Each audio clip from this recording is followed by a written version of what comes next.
नमस्कार दोस्तों। आज हम आपको बताएंगे गणेश जी को बुद्धि के देवता क्यों कहते हैं।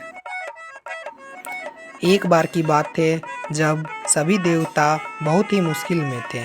सभी देवतागण शिव जी के शरण में अपनी मुश्किलों को हल करने के लिए पहुँचे। उस समय भगवान शिव जी के साथ गणेश और कार्तिकेय भी बैठे हुए थे। देवताओं को मुश्किल में देखकर भगवान शिव ने गणेश और कार्तिकेय से प्रश्न पूछा, तुम में से कौन देवताओं की मुश्किलों को हल करेगा और उनकी मदद करेगा। जब दोनों भाई देवताओं की मदद करने के लिए तैयार हो गए, तभी शिव जी ने उनके सामने एक प्रतियोगिता रखी। इस प्रतियोगिता के अनुसार दोनों भाइयों में जो भी सबसे पहले पृथ्वी की परिक्रमा करेगा, वही देवताओं की मुश्किलों को हल करेगा। जैसे ही शिव जी ने इस बात को कही, कार्तिकेय ने अपनी सवारी मोर पर बैठकर पृथ्वी की परिक्रमा करने चले गए, परंतु गणेश जी वहीं अपनी जगह पर खड़े रहे और वे सोचने लगे कि वे मूषक की मदद से पूरी पृथ्वी का चक्कर कैसे लगा सकते हैं।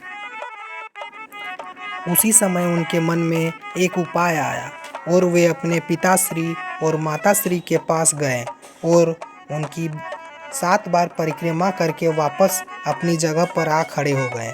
कुछ समय बाद कार्तिकेय पृथ्वी का पूरा चक्कर लगाकर वापस पहुँचे और स्वयं को विजेता कहने लगे।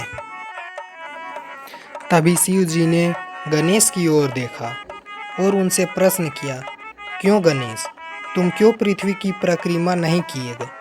तभी गणेश जी ने उत्तर दिया, माता पिता में ही तो पूरा संसार बसा है। चाहे मैं पृथ्वी की परिक्रमा करूं या अपने माता पिता की, एक ही बात है। ये बात सुनकर भगवान शिव जी बहुत खुश हुए और उन्होंने गणेश को सभी देवताओं की मुश्किलों को दूर करने की आज्ञा दी। साथ ही शिव जी ने गणेश को ये भी आशीर्वाद दिया कि कृष्ण पक्ष के चतुर्थी को जो भी व्यक्ति तुम्हारी पूजा करेगा, उसकी सारी दुख दूर होंगे और भौतिक सुखों की प्राप्ति होगी। तो दोस्तों, ये थी भगवान श्री गणेश जी के बुद्धि के देवता कहलाने की कहानी।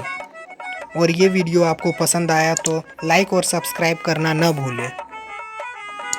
हमारे वीडियोज़ के नोटिफिकेशन के लिए बेल आइकन ज़रूर दबाएं। धन्यवाद और ओम श्री गणेशाय नमः।